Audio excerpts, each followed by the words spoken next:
at this coach. It was built to symbolize the victories of Great Britain in the 7 Years' War, which had just ended.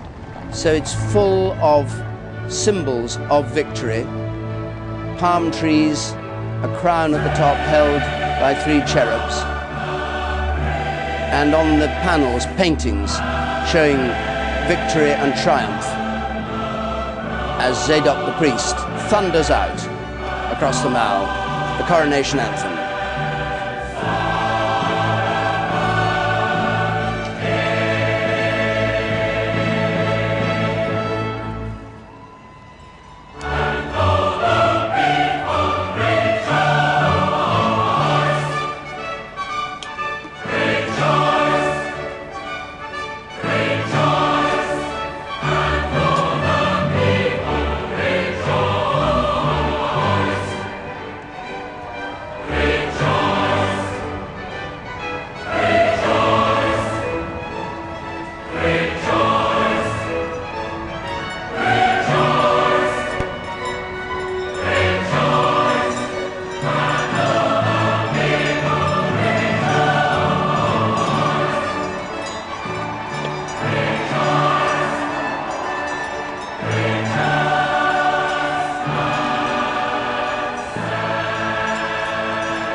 Princess Royal mounted in the uniform of Goldstick in waiting. She's a Colonel-in-Chief of the Blues and Royals, and there are 2 of them. They take it in turns. So she's dressed like that, but not incidentally wearing the long boot, because she wouldn't then be able to dismount and go into St. Paul's Cathedral.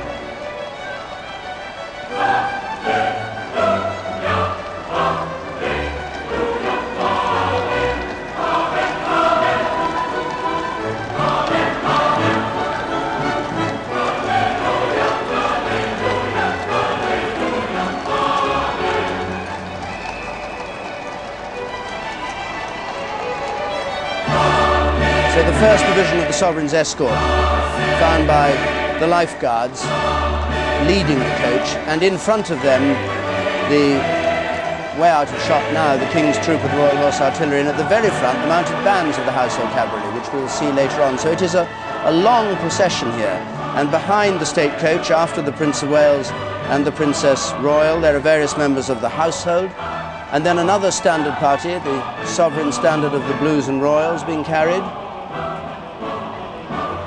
and the 3rd and 4th divisions of the Sovereign's escort, and then 2 more gun detachments. So it's a great procession that people are seeing here.